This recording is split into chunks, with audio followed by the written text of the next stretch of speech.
Okay, I would like to call the meeting to order. This is the Litchfield Budget Committee. It is November 15th. And if we could begin with Remember pledge the board of allegiance. selectmen probably shouldn't type in that loud all the time. It's not the board of selectmen I heard from. I pledge allegiance to the flag of the United States of America and to the republic for which it stands, one nation, under God, indivisible, with liberty and justice for all.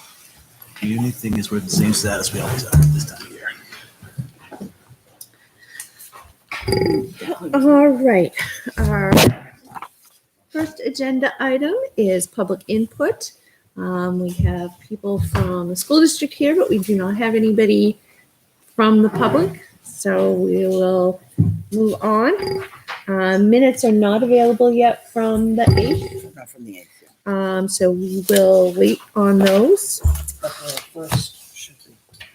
They didn't do the first aspect. Oh, okay. The first did not get done last week. Wait, we didn't read it, did we? Just the I don't ones think I before got the that were done. first. I don't think I saw the first. I didn't see them either. on the agenda, so I didn't read them. I definitely haven't seen them. Completely honest, I missed that one. So they're under 18, 19, November. No, yeah, November.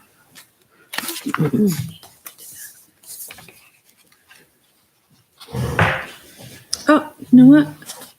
I actually did not see these either. I didn't see them under. Until next time. So yeah, so let's move those. So they weren't forwarded? I No, didn't miss them. no, they're on the shared site. They're in the shared drive. But they're not, I did not like specifically forward to them to everybody. So we'll do November 1st, November 8th. And if tonight's minutes are ready, so on the 28th, excuse me, is it the 28th or 29th? We'll do all of them. 29th.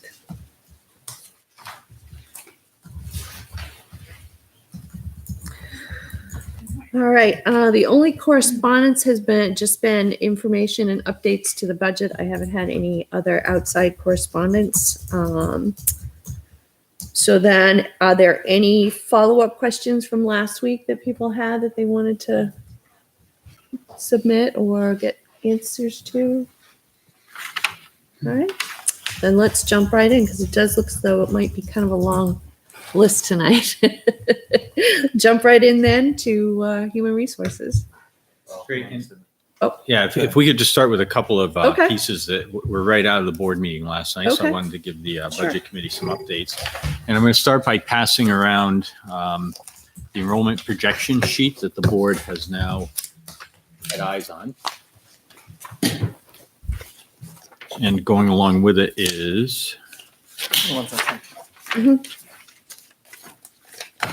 one second, hang on, what am I passing? I'm not sure I needed to do that. Yeah, Sugar Maple Consulting. And Yeah, so what you need is one of each? yeah, The third page? one of each. All right. I must have, you have just. Oh, it's a two-sided. Yeah, exactly. Two-sided documents. Perfect. Okay, so you should have, make sure that you have the Sugar Maple Consulting Okay. cover letter, and you should have a two-sided enrollment projection sheet. Okay. And I think this is something that I forwarded to everybody today. I had already put that Okay. in their drive. Perfect. All right, so Thank good. you. So this shouldn't be like a shock. Nope. Haven't been in my email in the past 2.5 hours. I'm getting used to a new copier that obviously grouped when I thought it didn't, so. Okay, so I think this, there you go, so there's an extra one.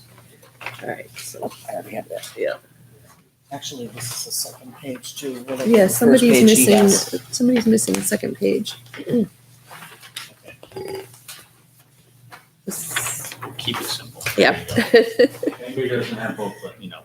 But I want to walk the committee through the figures that you have in front of you. So basically, we've had a long-term practice of using a 3-year weighted average to calculate our enrollments.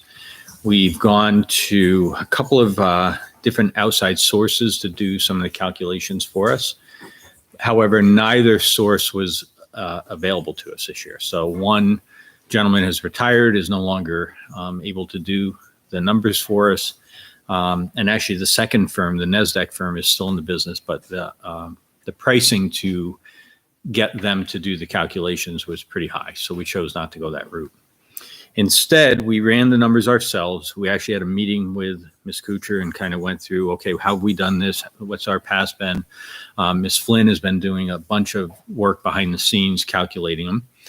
And we then took that and brought it to Sugar Maple Consulting and asked them to review the numbers, make recommendations to us. And we highlighted a couple of key things that have happened. Our projections this year for kindergarten and for first grade were off quite a bit. And that resulted in us having a fairly high number of students in our kindergarten, and also having to add a first grade teacher literally at the last minute. It was the morning of opening day that we were adding a teacher in. So we want to try to avoid that. And so we asked Sugar Maple Consulting to go through this carefully and really pay attention to the new unknown, which is having full day public kindergarten and the impact that that is having across all of our enrollment projections. So you can see what Sugar Maple has written back. And to me, there's great value in having an independent third party review our work, have their expertise come into play, and then put a stamp on it. And so you can see what they have written to us regarding our projections. So the first thing that they are recommending is that we switch the projection methodology.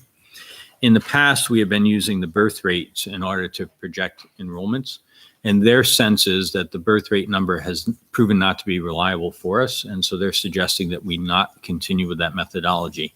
The sense is that if you look at it,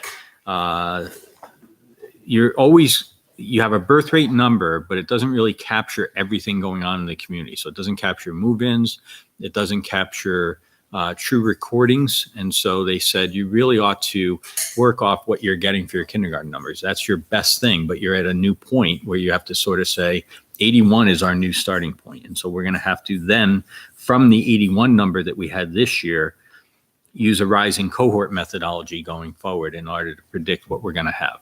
Okay, so that was suggestion number one for us. Suggestion number two is to reset the projections for kindergarten starting in the 2019-2020 school year, which is the year that we are projecting for. And you can see that they want us to use, basically, we're using it, this year's number this year. Next year, we'll use a 2-year average, and the year after, we'll use a 3-year average. That will then sort of get us into a mode of using a 3-year average thereafter. Okay, so, but for right now, if you look at the projection sheet and in the gray bars at the bottom, we are projecting just 81 because we only have that 1 year's worth of data to work off of at this point. The other thing is that they ran the numbers both ways, and they suggested that we move away from the 3-year weighted average approach that's been used. The sense is that if you use a 3-year weighted and an unweighted average, the difference between the two is so minimal that it's easier to just use a straight average, and it's easier for people to understand it. It's easier to sort of make a reasonable prediction off of it than using the 3-year weighted average. And a 3-year weighted average methodology gives most credit to the most recent year, but some of our numbers, I mean, they fluctuate in a way that it causes some weird spiking if you look at the weighted average piece. And there's no rhyme or reason for some of the spiking that occurs with that methodology. So the advice we got was to simply use a straight average. Here are 3 classes. How many students did you have each? What's the average change? And then use that going forward for projections. And then the last thing they did is they really recommended that we take the class size information that we have and incorporate it into this chart so that we are then making the projections using the class size information from the policy that the board has. And then the final recommendation listed is to make note of outside factors. We always have to keep our ears to the ground. There's a new development going in off Page Road. What is that bringing to us? What are we seeing? How many houses are coming on board? And, we're constantly talking with the principals.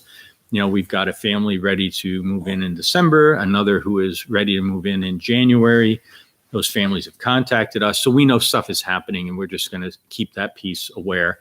But honestly, when you take two families with a few students, you're not talking about, oh gosh, we've got to really do some quick scrambling here, because the impact of a couple of students is not something that we can't absorb, right? So we can handle that. So there is the memo from Sugar Maple and what they are recommending. Let me talk through the way it plays out in the sheets, and I'm happy to take any questions on it. You can see that we have enrollment history. Actually, we have it going back prior to 2007, 2008, but this is intended to give a 10-year snapshot so we can get the most recent look at what we're seeing for enrollments. Excuse me, the PK number is 40. And I believe Principal Thompson said that that is the cap. That's what we can accommodate in the pre-K. Our kindergarten number, this year we had 81, and that was an increase for us, right? And we then ended up with 90 students in first grade. So if you have to look at that first grade column, 18-19 school year, find that 90. It's the 90 right above the gray bar, and then work your way down to say, okay, what are we then going to do with it? So you can see that going into second grade, 2 years ago, we increased 13 students, which was the 75 to 88. 1 year ago, we increased 0 students, which was 85 to 85. This year, we increased 3 students, which was 67 to 70. That tells us we've had a total change of 16 students over 3 years' time, or an average of 5. We're not going to divide students into fractions. We're going to stick with the closest whole number. And so you then take that 5-year average change, and you say we have 90 students in first grade this year. We're predicting 95 next year based on that average number. And that's where that number comes from. It's a spreadsheet. It's all linked, and it does the work for us. And you can work your way right across all of those numbers. If you look at our grades 1 through 4, so we're choosing at this point not to include kindergarten and PK in the Griffin number, right? So that total enrollment column for Griffin is grades 1, 2, 3, and 4. And you can see that we're predicting an uptick of 10 students there. And we feel that the 81 is the best predictor for us at the kindergarten at this point, and 40 is locked because that's a max. I'm going to stick with Griffin a minute. If we flip the chart over and look at the backside of it, this is where the recommendation to bring the staffing projection in, taking what's in board policy and linking it here.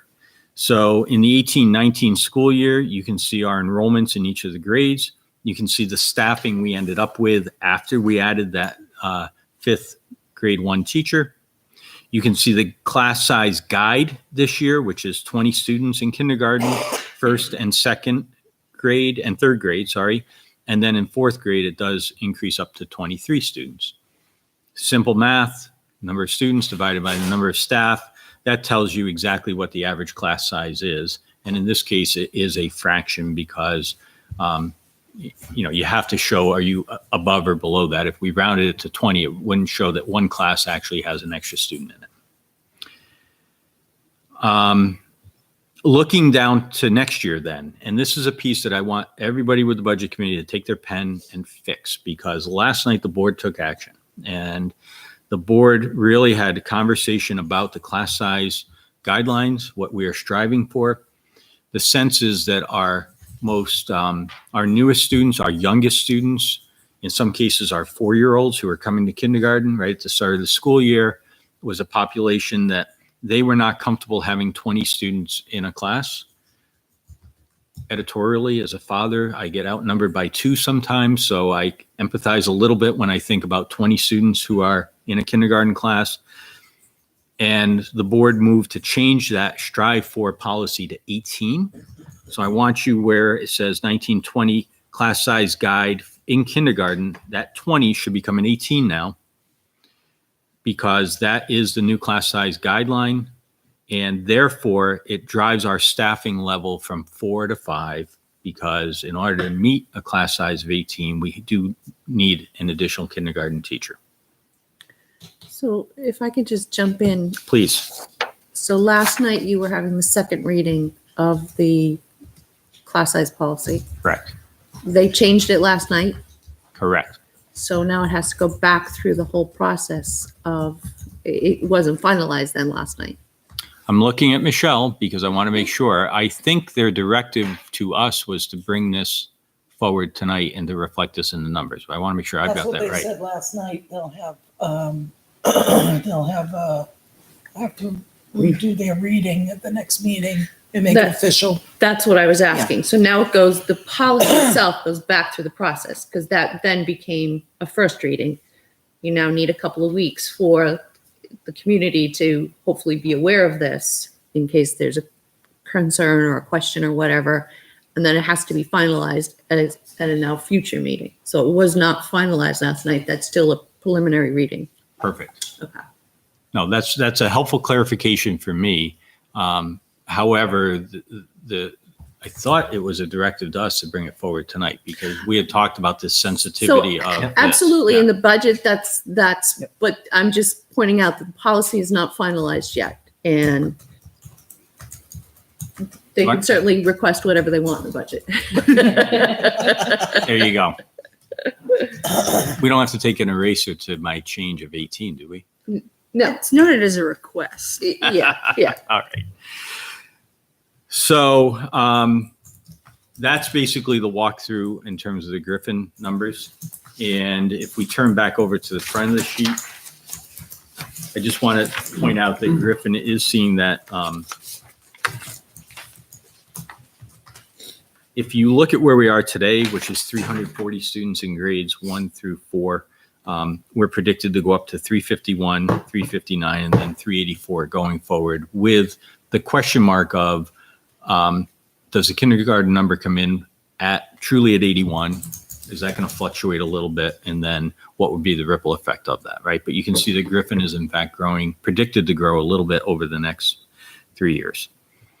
Shifting over to the middle school, we have the smaller class sizes now arriving at the middle school and having a ripple effect across. You can see that their total number of 404 is predicted to decrease down to 363 over the 3 years that occur. And if you flip the chart over, at this point, we have 4 teachers in 5th grade, 4 teachers in 6th grade, and we are bringing forward a budget that maintains that staffing level. And if you look at 7th and 8th grade, you can see that it does increase to 5 teachers in each grade.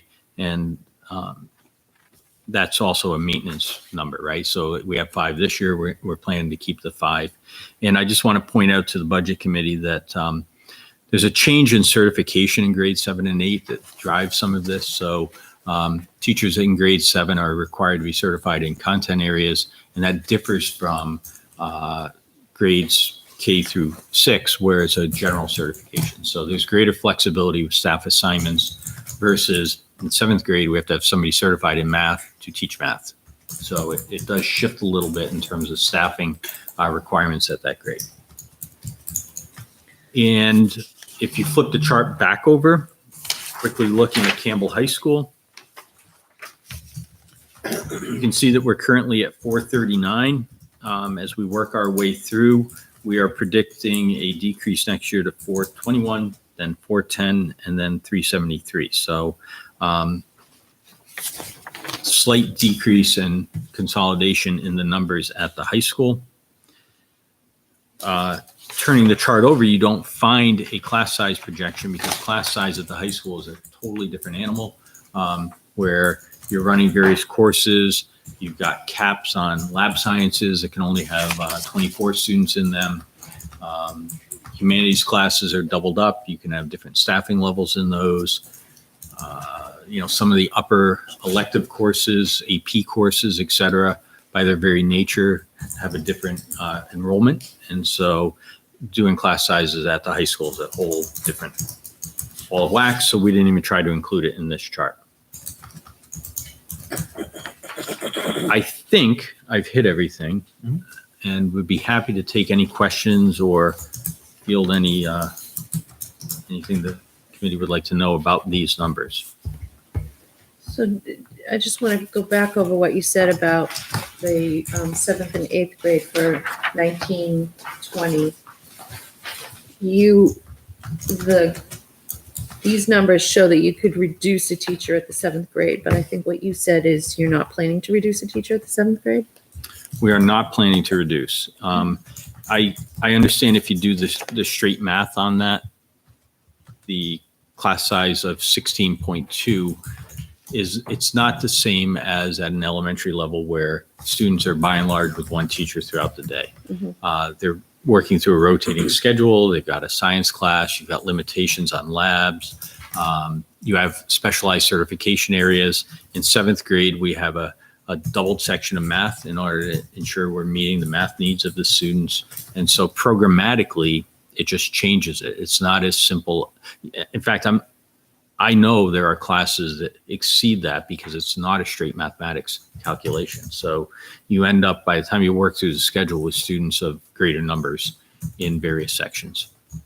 So the long answer to, we are not recommending a change in staffing. I would just say from a parent perspective as well, you look at the 2nd grade enrollment, you look at the 6th grade enrollment, they're definitely smaller classes, but when you look at everything behind them, it's certainly sustainable. So it seems to me it would be, I don't know what the right word is, but it would be a waste to reduce a teacher for 7th grade next year, only to need them again in the following year. I mean, we've got some pretty great teachers in that middle school that, you would hate to lose one and then try and fill it again the next year. It makes sense to me.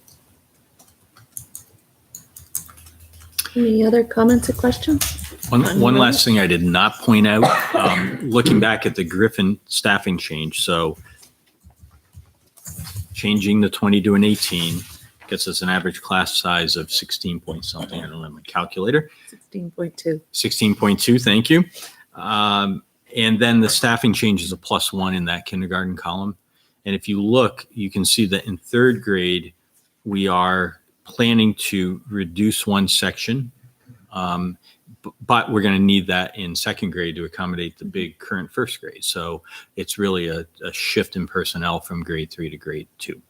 So that's cost neutral, if you would. That's already budgeted in there. It'll be a shift we'll do internally.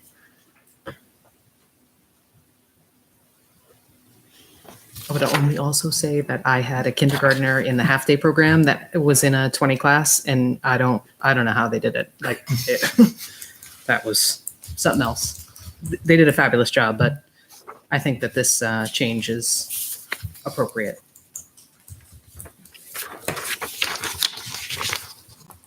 So that's what will be reflected in what we present the rest of the evening. And before I turn it over to Corey and Holly, we have a few answers from last session. Do you want to have those tonight, or would you rather wait until the next? Wasn't aware that there were some questions. No, absolutely. I think we should have those tonight so that people have that information going forward. So these 3 questions came from the high school, or were directed to the high school, and these are Principal Lonergan's answers to them. So the first was on the reality babies. And the question was, by increasing, what will that accomplish? By increasing the number of babies that are in the budget. And essentially, we will now have a total of 10 reality babies if the budget is funded as written. The classes typically have 20 students in them, so it allows half the class to have a baby at one point, and then you can shift and have the other half of the class have a baby at the other point. It's a bizarre conversation to have relative to talking dolls, but I'm just going to acknowledge that, and now it's out in the open. We had a right? flower baby, so. Yes. Yes. And the other thing is that the batteries in the babies last about 2 to 3 years, but they are programmable, so we can work with them in the future. So our intent would be to maintain and keep the babies up to date. And Again, bizarre statement. The battery thing, as long as when that baby comes to my house, the batteries don't work. Take it out the door, maybe. I don't know. And so really what Lynn Nagy, who is the teacher, said is she does not anticipate asking for additional babies in the short term. That this will take care of it and we will be good to go. Fully. No, to me, that makes more sense because I think the notes say 8. And I was thinking, well, if you have a class of 20, 10 makes more sense. Yeah. So, like, With these two, we'll these be up to two, I 10. guess we went from 8 to 10. I think the notes are not quite accurate in the things, but that makes more sense. I think that's why we needed to clarify. Yeah. And so I'm reading right off this email. The second thing. I we're- appreciate you saying it with a straight face. So good job. I try my best.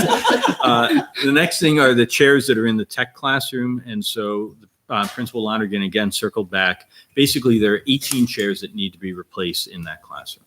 And his goal is to phase that in over 3 years. He asked for 5. He should have asked for 6, he said, because it would have been 6 every year. So his intent now is to stick with the 5.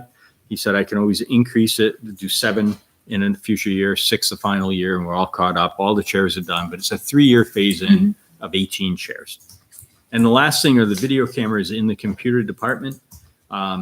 Those were the camcorders, and Sean McDonough indicated that they are used constantly. They are signed up by students, used constantly, and frankly, they're not holding up all that well under the amount of student use. And so he is anticipating needing 4 replacement cameras on an annual basis.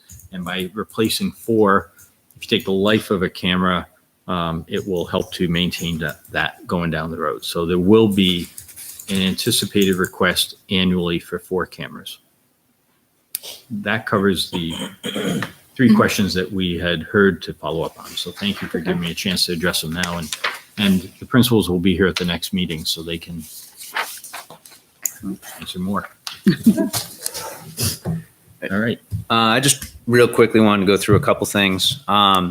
Last week while we were here, there was a comment that was put out about the implementation of full-day kindergarten and kind of the idea that maybe the school district put out that this was going to be a tax neutral or have no tax impact in future years. At no time was that communicated in that way when we were going through it. There were opportunities with increased state aid through kindergarten and impact fees in order to do some of the infrastructure to lessen the tax burden in the first year and get some of those one-time costs out of the way. Going forward, you still have staffing, you still have maintenance, you still have all those things.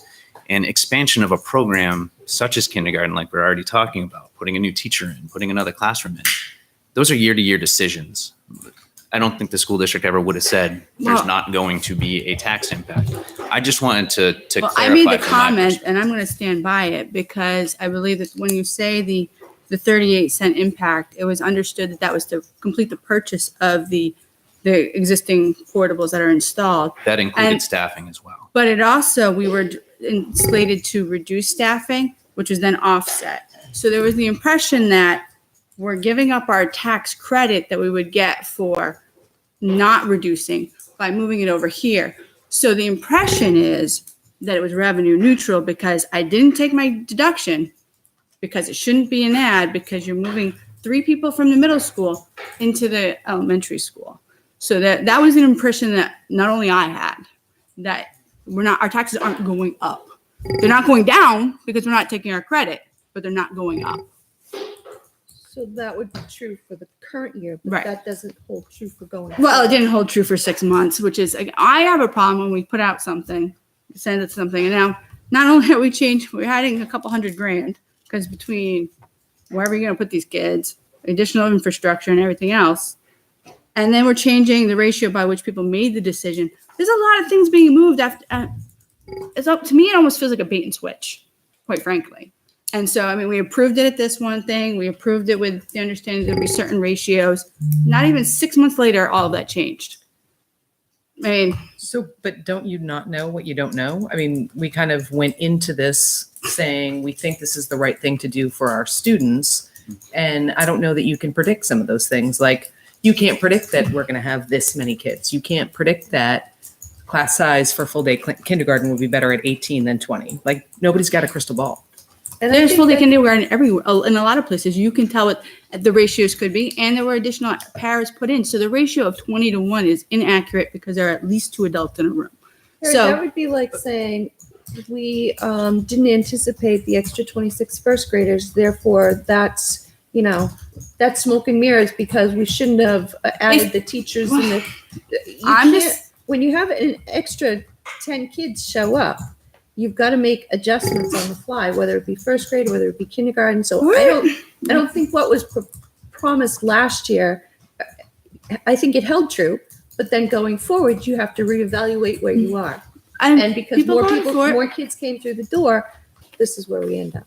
Well, I can tell you, I was not in favor of it anyway. So the fact that we're adding this, and I know a lot of people would have been in favor of it, like with a fee. If we're going to add teachers and reduce the ratios, could we consider offsetting revenue to accompany that? Like if we're putting the ratio below what the state requirement is, below what the current school requirement is, so now we're offering above and beyond. Could we consider offsetting revenue to help that out? But not for nothing, didn't we explore that last year and hear Not- that legally we couldn't do that? Right. Bedford does. They charge $5,500 a year. So there's no legally we can't. Legally we can because it is being done. So if we chose not to. Right, but that ship sailed too, right? So I mean, we have full day kindergarten. It's not like we can go back now and say we don't. But then you have to discuss that for everything, for AP courses that are above and beyond, for every course that's above. I'm willing to pay personally. But- So I hear what you're saying. I just, like I said, The only thing I would say is I'm new to the school board and voted for it last year, knowing it was going to be an offset the first year without looking into it any further than what I read in the paper and just, No, it just was going to happen. it is what it is. But the indication that my statement was that it's not an offset was inaccurate is in of itself inaccurate. I'm just trying to say that the school district never said it was a tax neutral event and that it would be tax neutral on an ongoing basis. I think that was the impression that was kind of put out there, and the school district, myself, I would never put that impression out there. It's part of our program. It could expand. It could go down. You don't know. So And we got more kids in the kindergarten than I think we anticipated, even when we were budgeting for it. So, and then to Cindy's point, we added a first grade teacher 2 days before school started. I mean, these things. to be fair, the first grade teacher is above the school's requested amount for school policy for teachers. Kindergarten is not. So kindergarten is still, even at 81, in line with the existing school policy. So it is. I mean, we can have that discussion. We're not going to know for a couple of years where the trend's going to be. Right. And it also is within the school board's purview to change the policy. It absolutely is. So- and it's the taxpayer's opportunity to say no. It is. So, and they said no to the original school change board policy, but we've implemented it for 20 years. So, So you're saying nothing changes in 20 years? had it gone up for a vote, perhaps now it would have been approved. But I know when it was originally proposed, it failed pretty good. So kindergarten passed. So who knows? Yeah.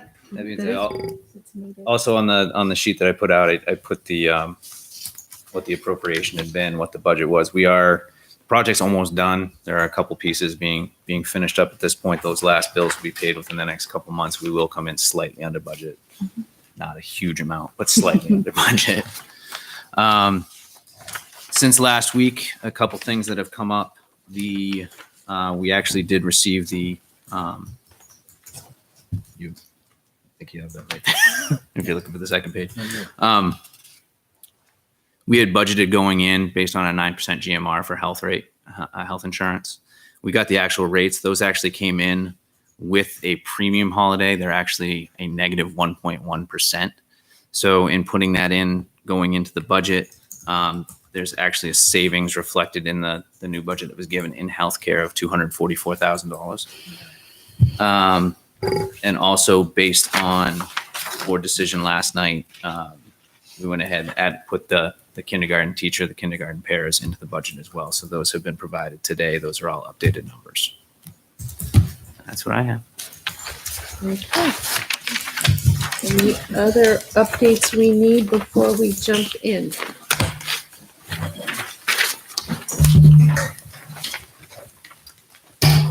So then we'll start with HR department. Gave handouts earlier. There is a memo regarding human resources. It's a short one pager.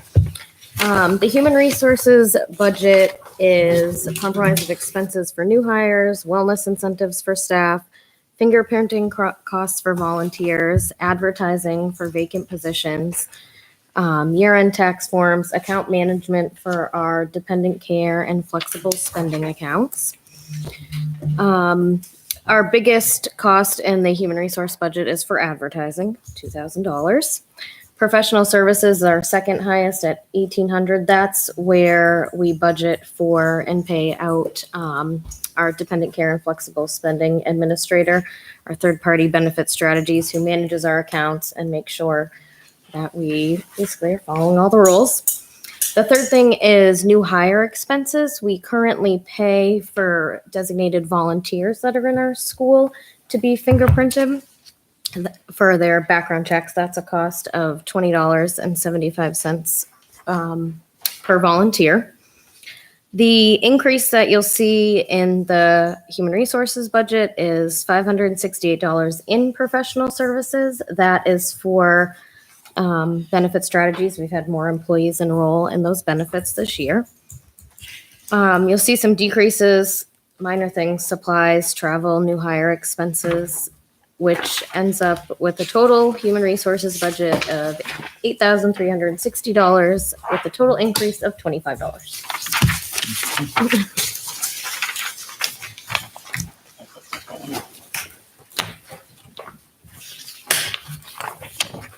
All right. Any questions on that? Yeah. So salaries and benefits, this is a big one. Okay, you should have a couple handouts for that. A double-sided memo, a spreadsheet that has new and expanded position requests on it, and then everyone should have a new copy of the salary and benefits budget that we updated today based on the school board's recommendation last night to add kindergarten teacher and para. So the salary and benefits budget includes all salary and benefit cost for all employees in the Litchfield School District. In the budget that you have in front of you for FY20, you have current costs for employees where we are today, or October of 2018. We're currently in negotiations with both of our union contracts, our teacher contract and our support staff contract. So you will see no increases at this point in time in the budget for them. That is something that contracts get agreed on. They will go on warrant articles. We'll start with salaries. Non-union members, we have employees in our SAU office, psychologists, tutors, all our administration. Those are our small group of non-union employees. In the budget, you will see under the 2,900 account, a lump sum amount that were calculated based on a 3% increase for staff. There is one lump sum amount of $45,000 that is for the superintendent to distribute raises for administrators. We also included the superintendent's salary increase in there as well. Normally, what you would see in the past in the salaries and benefits budget is for our other non-union staff, our tutors, our psychologists, our SAU staff. Under their name, you would see the 3% increase. This year, because of the change in the RSA for calculating the default budget, because the way that our system works, we brought everything over to calculate default budget, and we just put a lump sum amount in there of 3% for each employee. So that you'll see two different lines under there, one for the administration and then one for all the other staff. It's a little different this year. Substitute salaries, long-term substitutes, we budgeted $76,000. That's pretty much where we were this year. Long-term subs are different than daily subs. Long-term subs, if a teacher's out on a maternity leave, you need a certified teacher in the position. After 20 days, they get paid at the first step of the teacher grid as a daily rate. That daily rate is $211.31. That is based off this current year's teacher contract. There's no increase because we don't have a contract at this point for next year. Sub teachers, paras, monitors, custodians, nurses, all the rest of our subs. We budgeted $118,400. When you look through the budget, subs are budgeted under the regular education line at each school. But when a sub is entered into our payroll system, they're actually charged to the teacher that was out. For example, it's not charged necessarily to regular ed if your art teacher's out or your science teacher's out.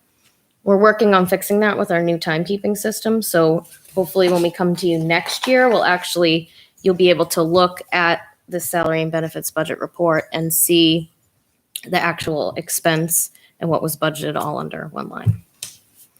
6 period classes. We budgeted $42,000 for that. It's contractual based on the teacher's CBA.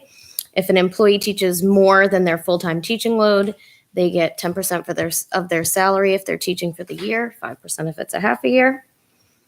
So how are we doing for 6 period classes? Because aren't we starting to see a decline in high school enrollment? And shouldn't we also see some sort of a decline in 6 period classes?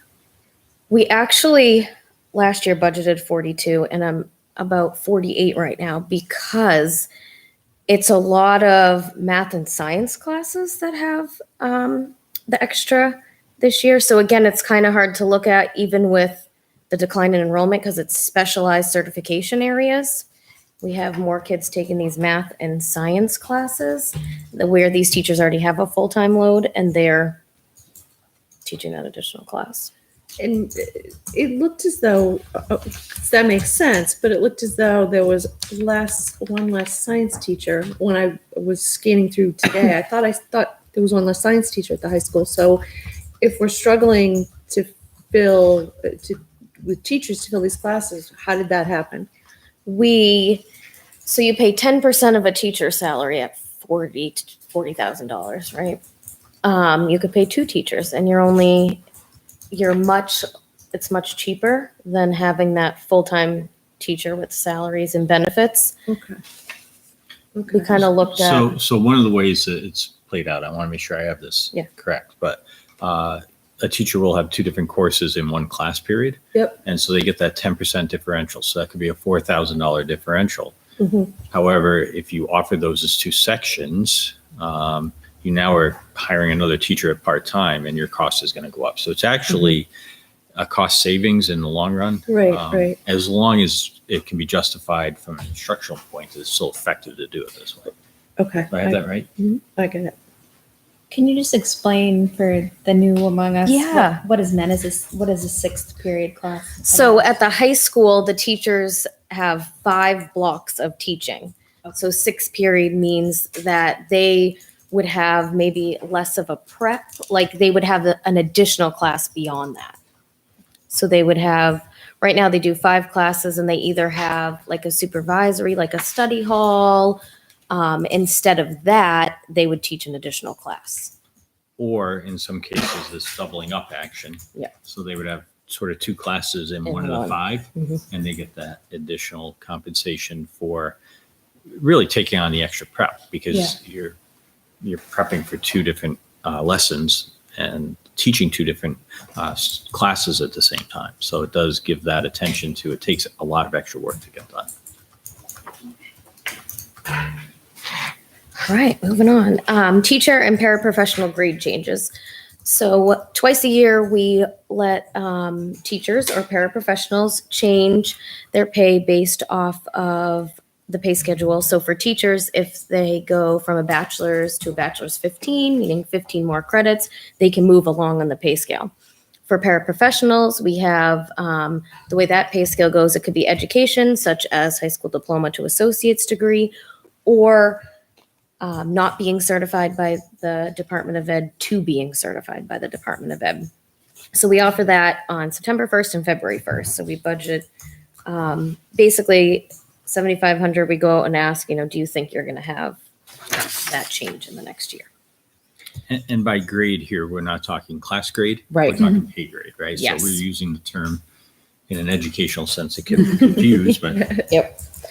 Severance payouts. This year, you will see on the first page of the budget, $96,890 budgeted for teacher severance. That is based off of the teacher contract. Employees have until November 1st to let us know of their intent to retire. So their severance payout is budgeted for the upcoming July. I don't really understand that one, so. You're paying Severance them- You're paying them to leave. So under their teacher contract, if they're here for 20 years, they have like they have a buyout at the end. They get paid for a percentage of their sick time, in addition to a percentage of their salary. So is it based then, so percentage of the salary would be even if they don't have any time to be bought back, right? Correct. So They have zero, so it's like a two-part calculation. So say if they have no sick days left, there's still a little percentage of the salary that's bought back. I read it last night. I wasn't familiar. I think it's 1%. 1% of the salary, yep. 1/3 1/3 of the sick per time. diem. per diem sick time as well. is there a cap on the per diems?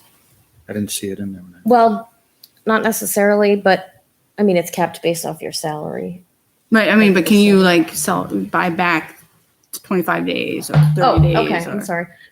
Yes, 125 days That's the maximum that they can. that they can accrue, buy back. So if they're, And it's 1/3 of that. 1/3. So basically, they don't call in sick, they get to bank that, and when they leave, they get the basic cash out for working. if they stay for 20 plus years. So there's like, And they get a third of Is that. that ever like thought of to negotiate that out of contracts? So, I mean, in my world, if I have sick time, if I'm sick, I take it. If I don't, then Use it or lose it's it. gone. So I don't really get why you're going to pay somebody to not use sick time. So a school of thought on it is sometimes it's used as an early retirement incentive. So people who are teaching and may say, gosh, I really don't want to teach for a few more years, but I feel like I have to in order to pay the bills and do the stuff that, my family needs. So often this is seen as a way to say, here's a way to exit and to have a payment on it. And it does reward people not to use those days. So, for us to, when you can accumulate up to 125, to have an incentive to bank those is part of the thinking that goes into it. But again, it's a collective bargaining matter. It's something that is negotiated, and we can certainly share with the board that. It's only that every time you have a teacher that calls in sick, you gotta have a sub, right? Mhm. So there goes your budget on the sub thing. So I guess you gotta. It's not out of the realm of private sector either. Like I work for Home Depot and we actually pay our hourly associates for not using their sick time, which when I got there, I thought was the craziest thing I've ever heard in my life, but it's not. It's Well, not I unheard of. get that. In a I'm not- union environment, it's Not very, just Litchfield. I understand it's probably prevalent in all yeah.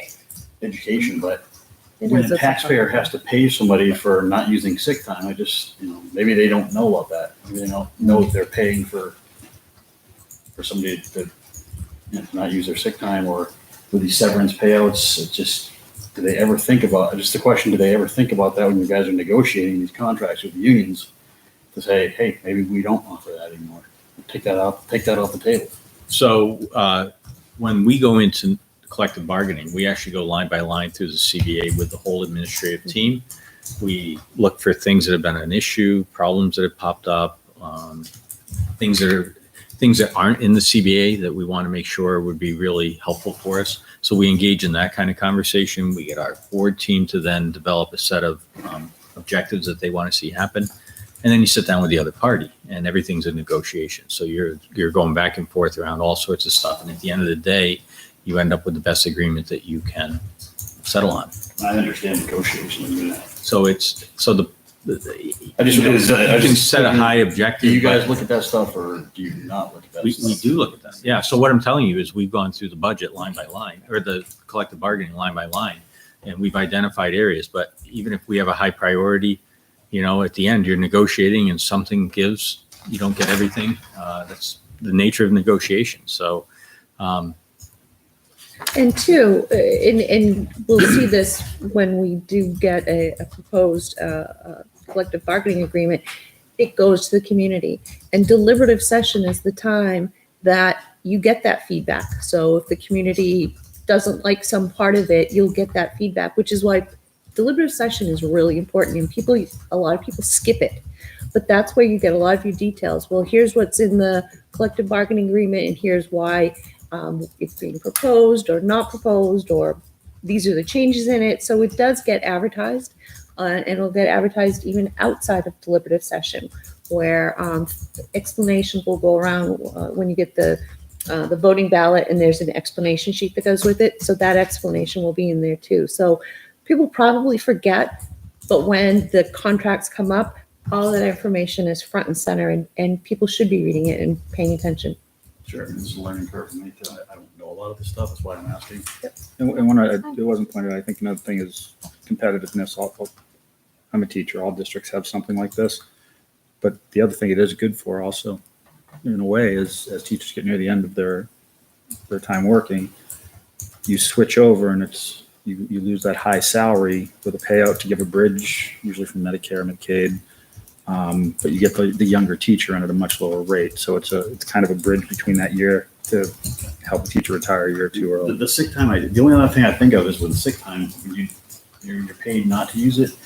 Will they come in sick just to save, you got people's kids there. The person's coming in sick just to say, I don't want to use sick time because I'm banking it for later on. Is that ever an issue? So we monitor that Yeah. because that's a concern. I mean, there is that balancing point. You want employees to be there. You want students to have their teacher in order to get the best instruction they can. But I don't want somebody coughing all over students either. And so we do monitor that. And if somebody should not be there, we'll say it's really time to head home. So yes, it's a balancing act.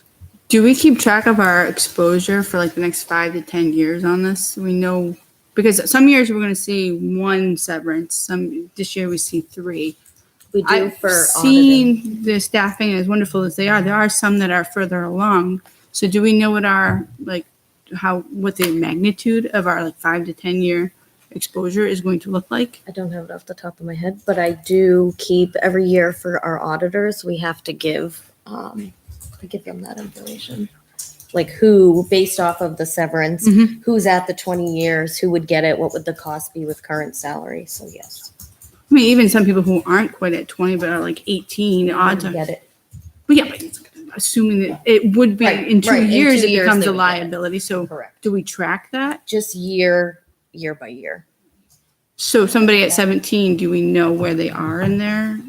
Or do we not track it till they hit year 20? Not till they hit year 20. So all of a sudden we've got this big exposure we weren't sure of. That's kind of, I would think you track it on an annual basis. You know how many people, how many days they have, how many they used. Personally, I would like to, I'm all about those spare funds, but banking the money as you go. And so it's not suddenly a huge hit. If you know that somebody, now obviously you don't know if they're going to stay there for the next 15 years at year 5, but you know they're accruing potential. And so it's at year 5, it's not an issue. Year 10, it's not an issue. Year 17, you're like, well, you've had 17 years to accrue, but I'm not going to calculate it for another 3 years. And then it's a huge number. It's just like, to me, it's just an odd way of doing it. Yeah, and they're not necessarily going to leave it 20. They may leave it 23 years or 28 years. But what I'm saying is, if you don't calculate till you're 20, all the days that they've accumulated in the first 20 years, all of a sudden now you are aware of. Right, But but you you can't really be aware of it before that. What you're saying is you're assuming they're all going to retire at year 20. No, they could go to 25, That's but what we I don't. mean, though. But So we don't doesn't track it make until they hit sense year. to calculate it before they at least hit year 20, because otherwise it's just an exercise in. It's really, I mean, it- people get sick, people have to take, then you're banking it and the money goes, I don't see how it would be. You could have a list saying these teachers have been here 20 years, but there's no way to, I just. days they're going to have. When you all of a sudden you're like, oh, I hit year 20 now. That's an extra $40,000. It's like, well, but you've been accruing that for 20 years. I should have known about the 20 grand was coming. So that's I like to know what I'm getting myself into. All right, moving on.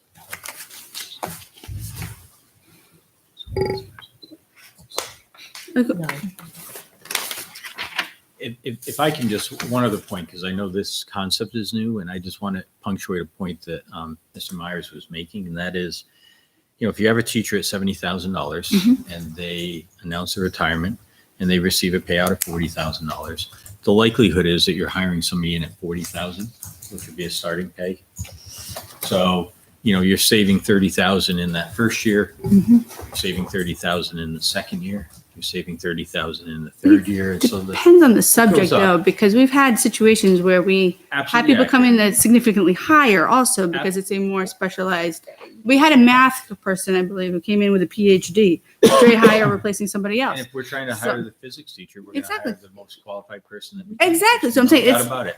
But at the elementary level, that Yep. cost savings is real because you can typically hire somebody right out of college or fairly young. And the point is that I agree. In the first year, it's almost cost neutral, but then in the long term, it's beneficial. So it does end up resulting in a long-term savings. So it's a good point to focus on with that. And when somebody's retiring after 20 plus years, they're at the top of the scale. Likely, we're not bringing in somebody with 20 years experience. So it's not going to be that same high level, even if they had a PhD. I know of at least one where we hired in at a higher rate. So I'm just saying it's not. That's what attrition is. That's sometimes, but they may have only been here 5 years. They leave. We hire somebody who has 8 years teaching experience. So yes, there are times we hire more expensive. There are times when you're talking retirement, they're coming in less. I'm So not that's two saying different you're topics. never going to get somebody cheaper. I'm just saying you're not always going to get somebody cheaper. No, That's all but I'm saying. I agree, but we're talking two different animals there. So just move on. Okay, page 2, benefits. So health, health insurance. So like Corey had said before, our rates increased 1.7% for health insurance. But due to a premium holiday, which comes back to the district as a credit on our annual billing in July, our effective rates go down 1.1% from FY19. So what triggers a premium holiday? That means that, so they billed us rates last year. I think we went up 3 or 4%. They basically overbilled They based off your overestimated? claims. Yeah. Okay. So luckily we get a savings this year. Dental insurance, you will see a lump sum increase in the salaries and benefits budget. We put it as one number of $3,000. Our rates are going up 2.3% for that. New Hampshire Retirement issued new rates out for July 1, 2019 through June 30th, 2021. The FY20 rate for teachers is 17.8%, so that increased by 2.5%. The employee rate went down by 1.9%. We are currently at 11.38%, and that's going to go down to 11.17. So you will see an increase in the teacher retirement rate line and a decrease in the employee retirement rate line. Some other things that are in the salary and benefits budget. You will see $4,000 budgeted for administration vacation buybacks based off our administrator contracts. They have the option to buy back up to 10 days at the end of each school year and put that into a 403B. In special services, we have added some different things, $6,000 to pay staff for meetings. What that is currently our special services staff are located in each building. When they do professional development, they're doing a lot of stuff at the building level. This would allow the special services director to pull all of her staff from all 3 buildings together 3 or 4 times a year. We increased extracurricular para support line by $8,000. Looking at, the special services department looked at trips that were upcoming, Nature's Classroom, all those overnight trips that our students need para support for. We increased our summer school staff line by $16,000. We were over this past summer in the budget. We had a really good program. We merged our ESY and our regular education summer school together. So you have a spreadsheet that says new expanded position request. On this spreadsheet here, the school board is going forward with the first two positions on warrant articles, an enrichment tutor and a math tutor, and the cost is all broken out on that. Underneath that, we have positions that are added into the salary and benefits budget that you have in front of you. A kindergarten teacher, a kindergarten para, and a guidance counselor at the high school, increasing by 25%. The guidance counselor is currently at 50%, and they'd like to increase that to 75%. As Mr. Jetty mentioned earlier, we have two things in the budget that we see as no cost impact as they're already in the budget, keeping the 5th grade 1 teacher and a possible addition of grade 2, which would be offset by grade 3.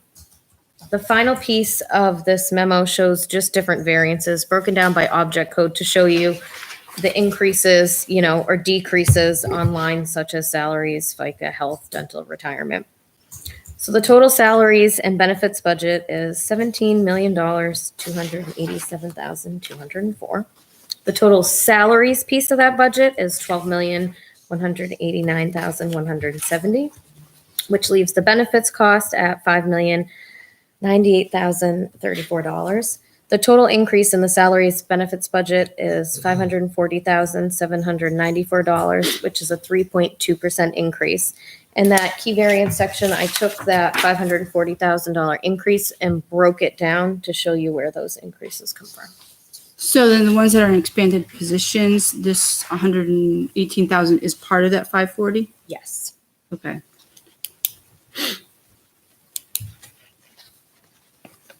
So last year, there was an attrition amount that was taken. And Corey, at the beginning of our first meeting, you talked about how that didn't work. Can you tell us what happened and why? I think if you look at over the past year, I think we took an attrition cut last year of, I think, $250,000 across salaries. I think it was $200,000 across salaries, 50 across benefits. I think the prior year there was an attrition cut also taken by the budget committee, which was, I think, about $300,000. So there's a total of $550 over 2 years. In just looking at preliminary numbers and the way I've done some analysis on it, I don't think we're going to have the room to sustain that level of a cut again, just based on looking at current staffing. If we go into next year at the current staffing level, these numbers are based on what's going to be there. We know there's going to be some attrition. You have those people who have issued their intent to retire. There's no guarantee that they're going to go. We won't know that until April, May timeframe. So I can continue to do some analysis on it. Currently, my initial feeling is I don't feel like we can sustain that in the salaries and benefits budget going into another year. So, question then. So they issue the intent to retire. Yep. And then so we include their severance in the budget. And then they don't retire. Yep. Then stays in the budget. right. So Because with then them, we're paying their salary, but that money is in that account line. so then you could essentially possibly take a cut because if they leave, then you get a cheaper person. If they stay, you don't need the severance package. My crystal ball is not that good.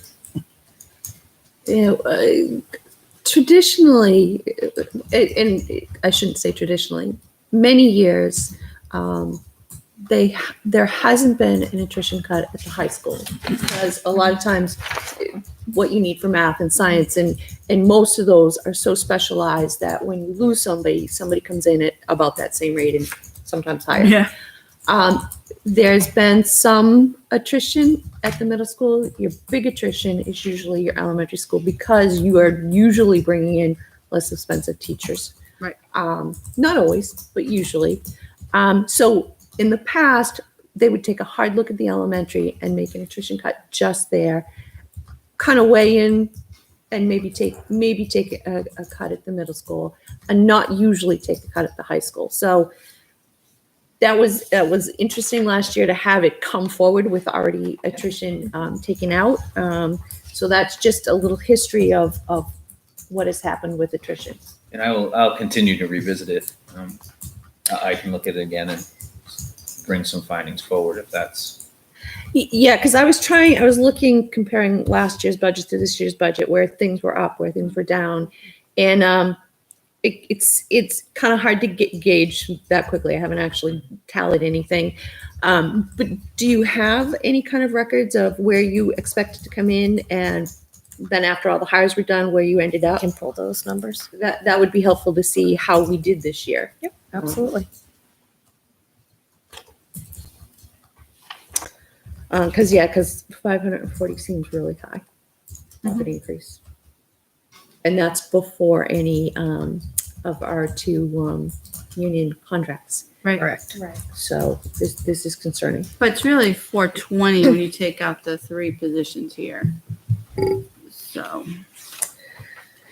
Yeah. I will say I am excited to see the enrichment coordinator on. I've been lobbying for that for 3 years. So I was about to take matters into my own hands as a citizen. So I appreciate finally seeing it on the. So what's the justification for the guidance counselor at the high school? Again, we're starting to see a little bit of a decline in students. Why are we adding guidance counselor time? Because it's mostly college. The time intensive thing is the college application process, isn't it? So currently, when the ed rules changed several years ago, we were given the ability to create what are known as extended learning opportunities. So students can design their own learning, their own course, their own kind of independent study. With that sort of freedom for schools to exercise this, it carries with it a degree of oversight, because it can be done really well or it can be done really badly. And so currently the guidance department has been shouldering that responsibility.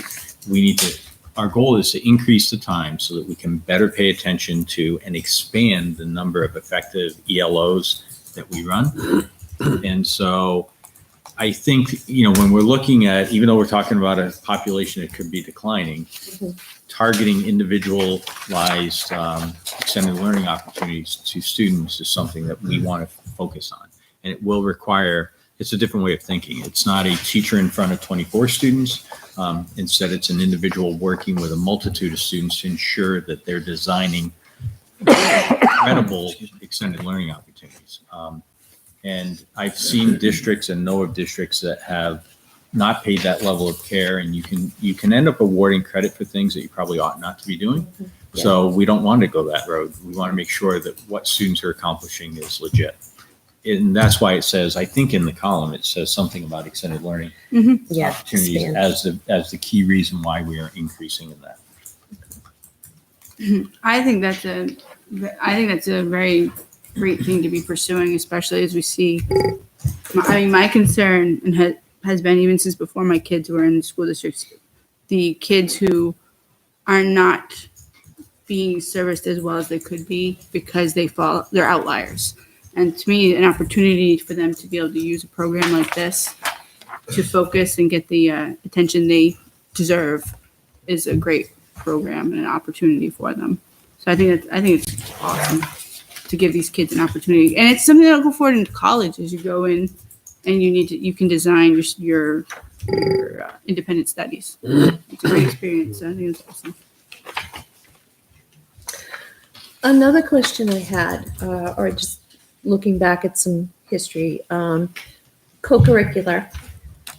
So I know it's laid out in the contract, what the salary is for the different after-school programs, I guess you would call them, but not always. And I believe the wording was in the contract, and whether it stays, I don't know, that it's up to the principal of the school whether or not those opportunities run or not. So even though the full cost is in the budget, there's a place there, and traditionally the budget committee has taken a whack because it's up to the principal to determine whether an extracurricular activity happens or not. They list some that just don't get billed. And I There's noticed, $44,000 worth of vacant co-curricular spots Yeah. right now. yeah, Just remember, when you see vacant, it doesn't mean that they're completely vacant. It could just be that it's a spring coach that Mhm. the person Yes, left. no, I But wasn't yes. looking at sports. I was Yes. looking at co-curricular. Oh, yes, sorry. Yeah. And honestly, I mean, it's only my third year here, but certainly have seen many of those positions open for a very long time. And having kids in all three schools, a lot of those programs not offered, whether they're not offered because there's nobody to fill them or vice versa, I'm not quite sure. But I guess I'd be interested to see what on those three co-curriculars by school, maybe a trend for the past couple of years, what we've budgeted and what we've actually spent. Because I wouldn't want to take anything away, but if we're not spending the money, it seems. Well, I also What's noticed the they increased significantly. I think at least the elementary and middle school. I can't remember if they did at the high school, but I saw that's what triggered it. It's like, wait a minute, we're expanding. You So- see an increase because we didn't take, we didn't put a cut in there. So it shows like a $10,000 increase because of the cut from last year. So really it was bringing everyone whole back to listing every single position that's under the contract. So, but like, didn't And the I- school board make the decision to remove any ownership of ski club, and we still have ski club budgeted for GMS? Yeah, there were a bunch of new ones. There's art There's club, some- ski club, there community service. So I did note a bunch of new ones. Like I said, in the elementary and middle, I don't remember what I noticed in the high school. The high school has the biggest use about $30,000, It is, yeah. just over $30,000 of vacant positions. Yeah, and what it is you list all the potential. These are the recognized clubs that have run in the past. Like I said, I believe in the contract. It's very clear that not all of these will be authorized. So just keep that in mind. And like to your point, though, to Jen's point, it's just if a cut is made, it's not because they don't believe in the programs. It's just because traditionally some of the programs that are listed just don't run. Mm-hmm.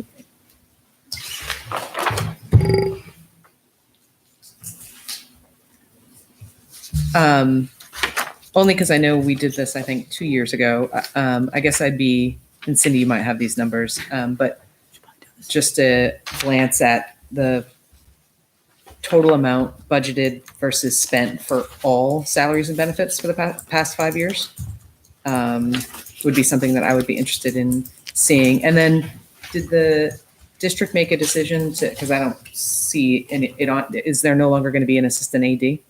Is that not a thing anymore? We only have, at the high school level, Which line is that?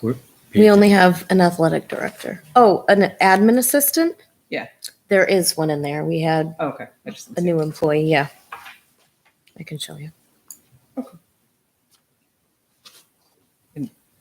Given the declining enrollment, that's still necessary. Admin assistant.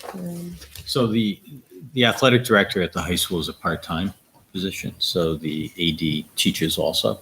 And so the thing that we run into is that you take a weather event and other schools are calling.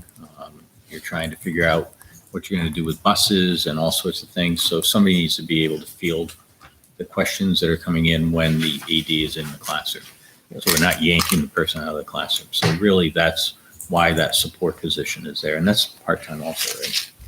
Yes, 20 hours a Yeah. week. And how many classes does the AD teach? I believe it's 2, but I can Yeah, I think it's half-time. double check. And the thing with sports teams is your enrollment can decline, but you still have to have 5 players on the basketball court. You still have to have 11 players on the soccer field. So there's not usually a corresponding decline in the same way in your sports teams because the team stays the same number. Yeah, I'm the last one to cut the athletic budget. So Especially in lacrosse. one of the statistics that we typically get, and I don't think I've seen or I've missed it, is what is the percentage of salaries versus the overall budget? I mean, I could do the math. Oh, we saw myself. those numbers last year. It was like 80% was salaries and Yeah, benefits. I think the and target was like 75, and 20% it keeps was creeping everything up. else. Yeah. Yeah. So I'm just curious as to where we Wasn't it landed in comparison to previous years. And I obviously could do the math, but Didn't you see that 78 or 79%? I have it. It's in here 78.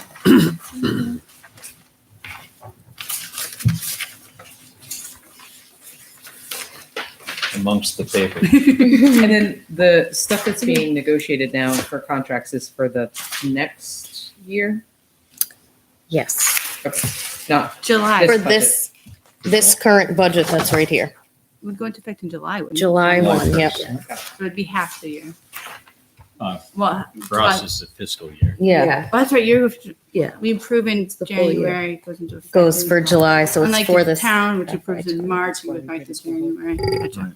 I never figured that one out. So for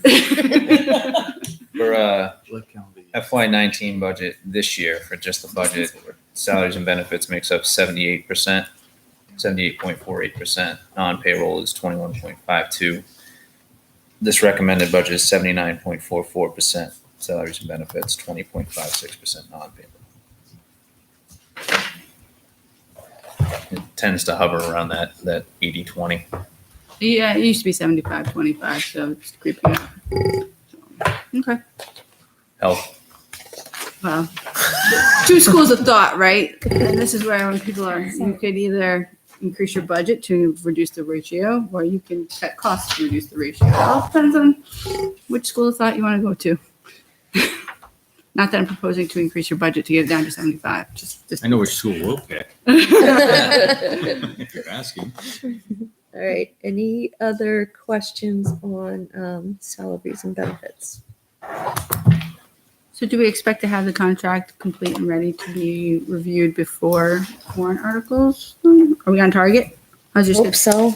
We hope to have two. Yeah. That's We- our- Our next fingers session crossed. is scheduled tomorrow. I will point out that is Friday night. Yeah. Friday night 4 to before 7. a whole week, right? Doesn't matter. We're working hard to get it done. So Yeah. 4 to 7, we will be sitting down with teachers Mm-hmm. and doing our best. So we hope to have that ready to go. Well, I would prefer to have it done before like last week, so I actually have time to look at it. We wanted. it We done would 3 too, weeks ago, yeah. but That's, Yeah. we're not there. I'm just curious with the newer expanded positions, sort of the breakdown between what was going to be the decision for a separate warrant article versus included in the budget. Yeah. Kind of how that decision was made.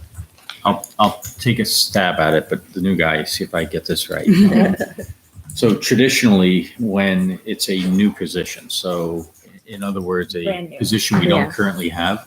So if you look at an enrichment tutor at LMS and a math tutor at LMS, we don't have those currently. So because they are truly ads, we put those forward on a warrant. And my understanding from history is that they're sort of competing warrant articles from a while ago that say, do you need to do this or do you not need to do it? We're just erring on the side of saying they're new. We've been asked to do it. We'll bring them forward. So that's where the board has landed. Versus the expanded position. So the kindergarten teacher is really driven by enrollment. It's the 81 kiddos and the class size that the board is choosing to use that says this is what we have to do in order to meet the existing. We have kindergarten now and the numbers are up. So here we are. And the guidance counselor is a position that we currently have also. So the expanding the hours to incorporate the ELO piece more effectively is why that's not listed as a warrant.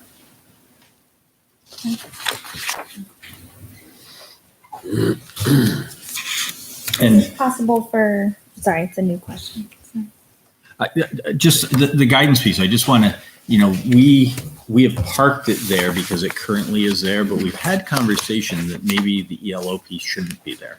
And so I just want, full disclosure, if $17,000 is used in some other way to make sure the ELO piece is done and you say, well, you have the same guidance staffing, that's because we effectively figured out how to do it. Mm-hmm. It's currently in guidance.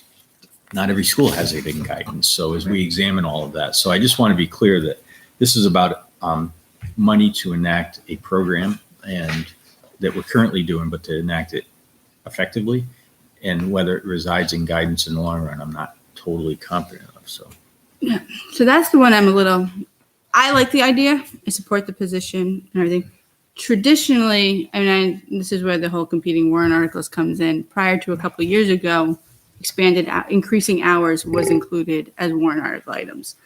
So we obviously we expanded a few positions a couple of years ago.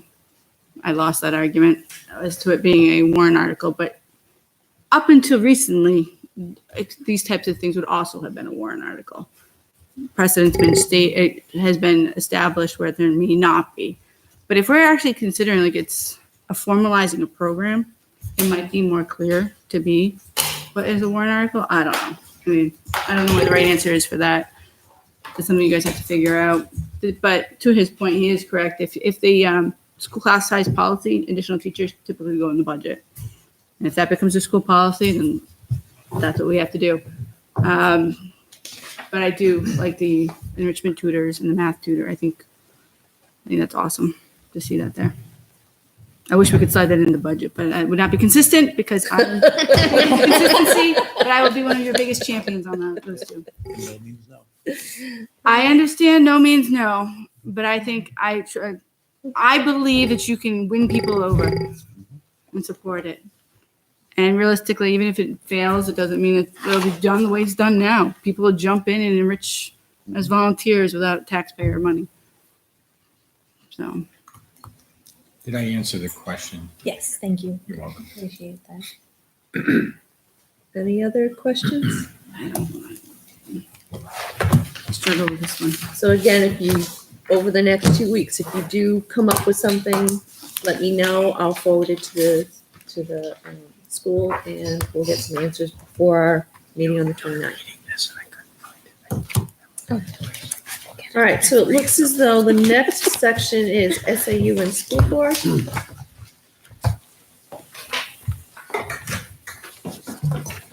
Go back over. Slide back up.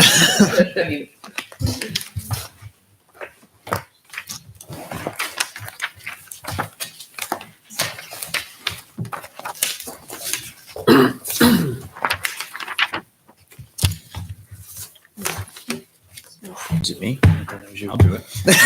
Okay. Sorry, I had to find it. So the SAU summary is pretty straightforward. Basically, there's a slight decrease that is being brought forward in the SAU budget. Essentially, that comes from our copier.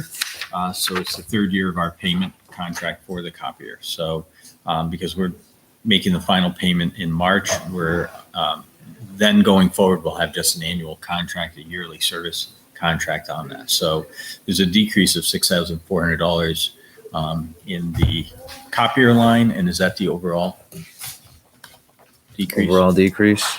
Yeah. Yeah. It's a little less. Am I looking at the right one? Looks like overall decrease was 5,800. Yeah, you had a Yep. $100 increase, $800 increase, $6,400 decrease, and then a $300. There you go. I don't think Yeah, the decrease is the rotary. Previously, we budgeted for the rotary. So just looking at travel, historically, we've spent a lot less. So why should we, why is it increased and why should we increase it? 580 travel? I think last year we Oh, had wait a minute. increased. No, I'm wait a minute. Yeah, last year we increased it. So why should we leave it increased? I think we increased it last year, just being cognizant of having a new full-time superintendent coming in with the opportunity to go to some professional development, national conference, regional conference, such as that. That was the justification for increasing it at that time. And we've decided that's still a good number. It's Like, I mean, what are the It- plans this year, for example? Because obviously nothing's been spent yet, Yeah. but what, so the biggest conference in the SAU realm is the end of the year. There's a June conference, so it's pretty early to know what that's going to look like. But that's the big one that is held. I am not personally. I'm not a national conference guy. I'm not sure that jetting off to somewhere is really the most effective way to learn. But we'll have a better handle on that after we've gone through a full cycle of it. Okay. Anybody have any questions? All right, school board.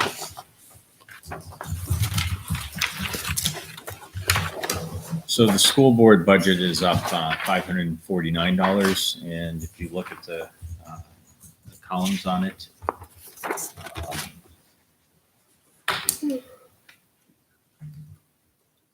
the biggest piece is the $250 increase in the conference workshop reimbursement line. The School Board Association has restructured their way of charging for conferences, right? So with the restructuring, there was a slight increase in that amount. So they now have access to this workshop season pass. So that's a new concept this year, one that the board members have already utilized. Good. And we also increased the printing and binding for school district ballots. And we did that based on, if you look at it, we've had cost overruns in that line. So we just wanted to put the true cost of preparing those ballots in.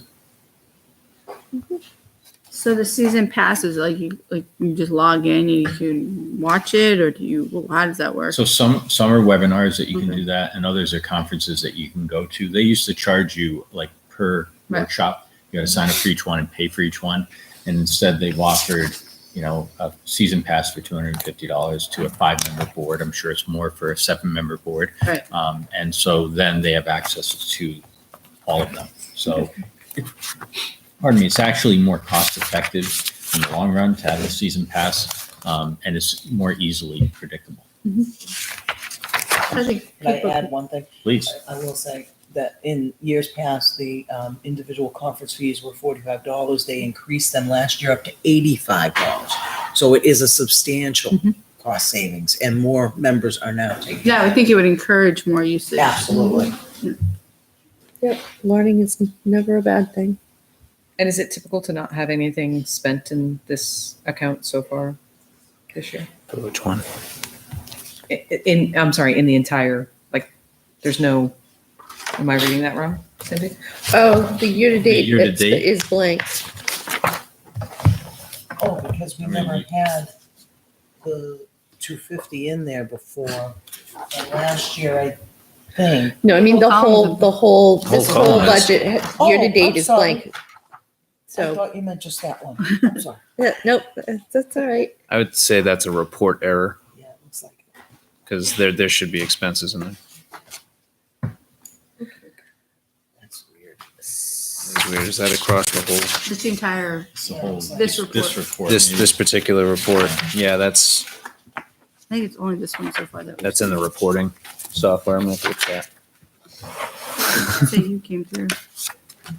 So, That's looking at not me. legal expenses. What have we've had a couple of years where it was way over, but I know we've had some issues going on. I'm actually surprised that 2018 came in where it did because there were some issues going on. So why are we keeping it, what's the justification for 50,000? So I would say the heaviest use this year has been relative to collective bargaining. So Yep. the board does have an attorney who represents their interests at the table. And, we've had a lot of sessions. And so as I've been signing off on those bills and passing them to Corey, it adds up. So I think the 50, even though I'm also struck by and I can't speak to the 2018 being at 39. It seems low given what I had heard of, but there it is. So maybe we could get an updated. Yeah. Do you think that 39 is accurate too, or is it possible that could be? I think the numbers that are on this page are accurate. It's just missing that column for some reason. I have to look into it. It's the first time I've seen it do that. So Are you anticipating any more, given, I wasn't here for the last meeting, but there was some discussion about that case of the educational, the manifest hardship and sort of what precedent that might set. I mean, is there any anticipation of further So I know that's hard that's to- big time crystal ball. Yeah. You know, I think we have a really effective school system and can meet students' needs, but you're never quite sure what could happen in the legal realm. And you know, one area that the more the rules exist, the more the challenges can come. And so, you know, special ed is probably the most complicated from a legal point of view. And that's another thing that it's so hard to predict what could come down. So that budget amount it seems like a big figure, but anybody who's There's a lot seen an that would go attorney back. on billable hours knows that it adds up very quickly. Yeah, it's up to you, right? Mm-hmm. They've got legal with the PFOA issues. Those bills get crazy fast. It will be crazy. Went into the wrong field. Should have been a lawyer. You would have been a good lawyer. I would have been a good lawyer. It's never too late. No, yeah, it's never too late. I've contemplated it. Don't you? Appreciate the voice of your support. Yeah, I was gonna see if I could find it in the budget Michelle gave us, but I can't find What it. are we looking The for? expenses. Yeah, to see where we are Oh. year to date, but 29, What are you looking for? 28. I mean, if you look over the 3 years, it's within range, right? Because what was The 2016? workshops? No, the Oh, legal legal. expenses year to date, but we'll have to find that. Yeah, because that's what I'm thinking. If it's heavy use during it when we're doing contracts. So the years we're not doing contracts, unless some unusual situation like manifest educational hardship comes up, you shouldn't see a huge need. So we're gonna have to think we about had that a number. 2-year contract last time. They've been 2 years. Yeah. So it would be 2016 was the last time they were negotiated. No, it should have been 2017 because it ends in 2019. All right, so that was the heavy one, but we That was the still heavy had one. 56 in 2016, and if we didn't have any contracts then, Wait, was that the teacher's contract? Was theirs a 3 years? No, they've only been 2 the last well, several rounds. the services and the teachers were a year apart, weren't they?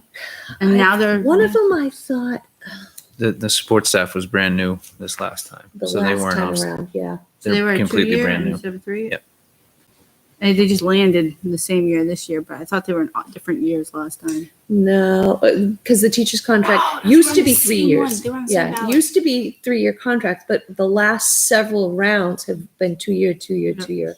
I don't know what the thought process is and why, but Well, because they got voted down a few times. I I probably guess- figured a 2-year was a little more amenable to the Palatable, yeah. voters. so, yep. Anyways, so something to think about. Any other questions on school board?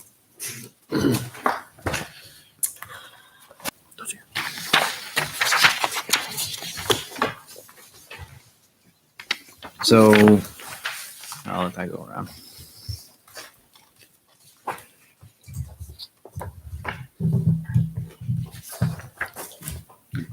Odd number. Did you copy this before or after the copier was fixed? Just curious, because they came in to fix it today and if it's still doing this, I'm gonna be. No, it was before. It was before. Okay. How I made much the we have sugar in the maple one right before I left. So hot off the press. So now it's working. All right. So business department is up a whole $535, 1.15% over last year, and it's level funded for the calculation of the default. It's not a huge budget. The main areas for this budget for the business office are software leases, which is our Blackboard notification system, which is what calls out for when there's snow delays and such, and professional development, and e-finance, which is our financial software, which all the reports come out of.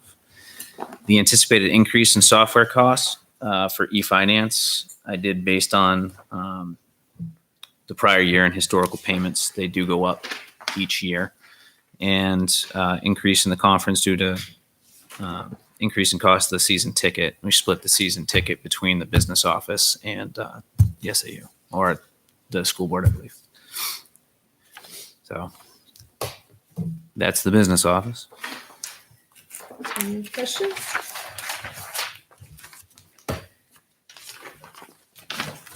All right, transportation.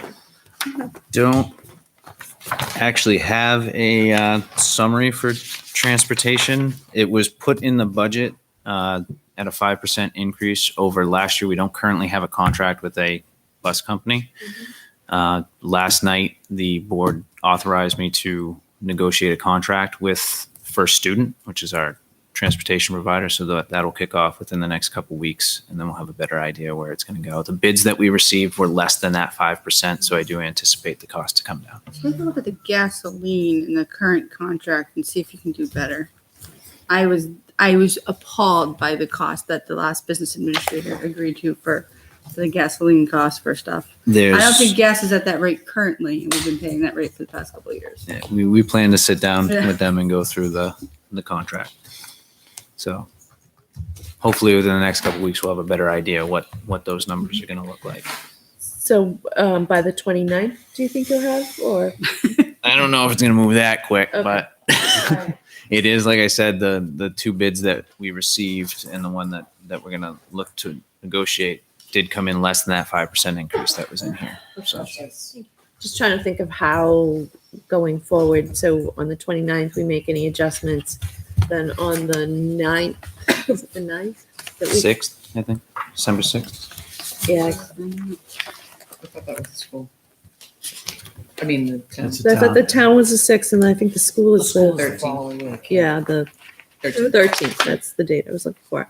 So by December 13th, would we? Oh, it's good leverage. I Okay. hope so. Because our hearing is January 10th, so it Yeah. has to be by Yep. January 10th or it goes. Corey and I, just to be, I just want to Our address, default would be at the current because I rate. think everybody here has gotten bus 9. Yeah, I don't even have any kids, and I know. Oh, You know it. about bus So- nine. I'm just going to be really honest. I have more complaints about buses than all other issues combined. And so we're going into this negotiation to make sure that we can hold this bus company, whoever we go with, accountable to being delivering a service that is expected, because we would not expect anybody else in the school system to be delivering such subpar service, frankly. So the point is the negotiations may be a little bit more protracted in the interest of getting where we need to be, Right. which is quality busing. Yeah. So we just need the latitude to make sure we get that right. Mm-hmm. I just want bus 9 memes to stop on Facebook. Don't we all?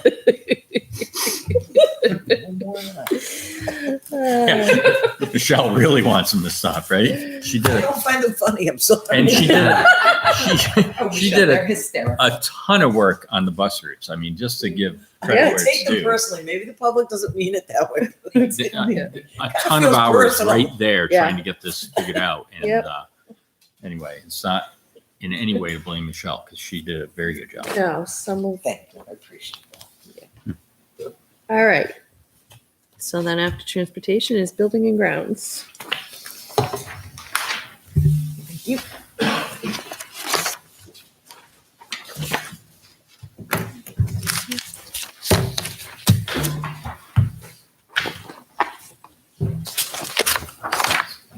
So it's the same as what I have. You have one, Michelle? I have the same. She got the This one advance didn't notice. change. You didn't change it anymore. I don't think so. You'll find out in a minute. All right. So for buildings and grounds, I reviewed the budget with Dave Ross and Craig Reynolds, who are our two facilities managers. They really strive to conservatively go through and try to keep things as level as possible. The initial budget went through. As a result, what was presented, the superintendent and I went through and we decided that there was a listing of items that were included and that we removed those right away. That's in our budget summary of the items that we removed to be addressed through year-end funds if we are in a situation to use year-end funds again. This treatment is consistent in how the district and the board handled the one-to-one initiative last year, security enhancements and learning commons throughout the 3 schools. Overall, the proposed operational budget for buildings and grounds is an increase of $11,000 or 1.03% over last year. Main drivers in this, there's some professional development added for our managers. There's a facility certification course that's being offered through New Hampshire ASBO, which is the organization that I'm a part of, that we really feel that Dave and Craig would benefit by getting some of that professional development. This past year, we've contracted with a roofing company, Tecta America. They come in and do an annual roofing inspection, give us a heads up if something looks like it's going to get to the point where we're going to need a new roof, and they do repairs as they come in, just annual maintenance on that. Oil, we saw a 35% increase in oil for this year based on the prices that we were getting. So I didn't do an additional increase for next year. I took the 35% it went up this year, and I pulled it into next year.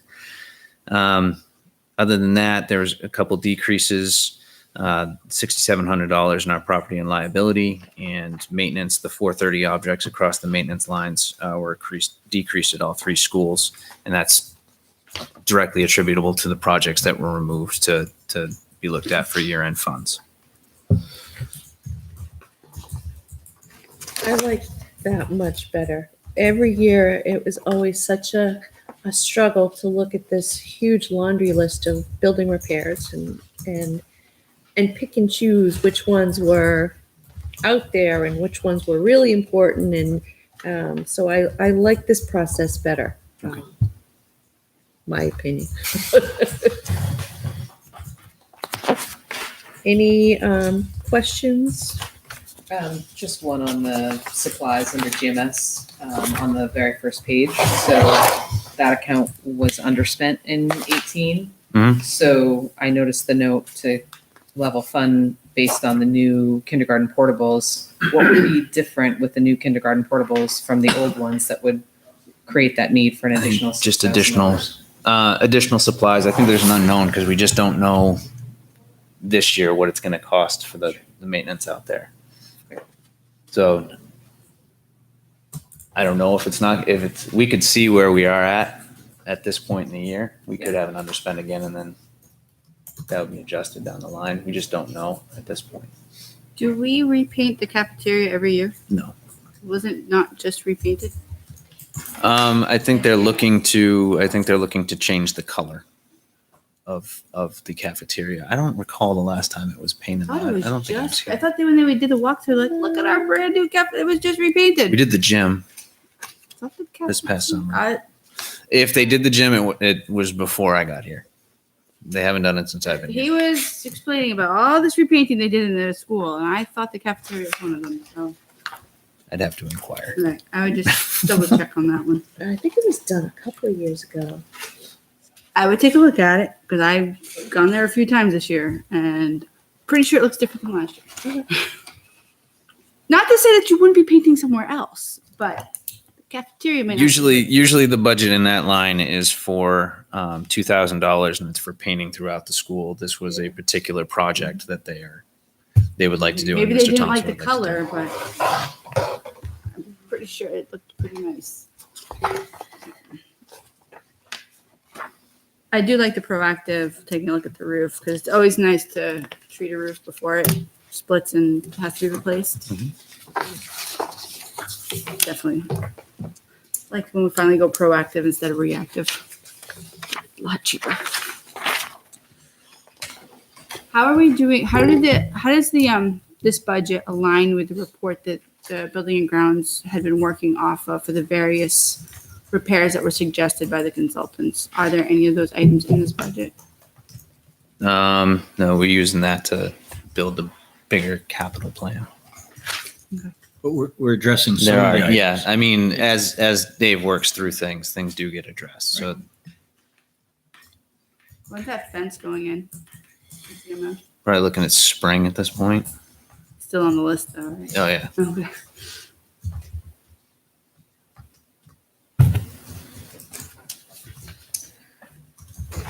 Trying to find where it was. I know when I was looking at this, there was a line of replacement of 3 snow blowers, I think, for district wide.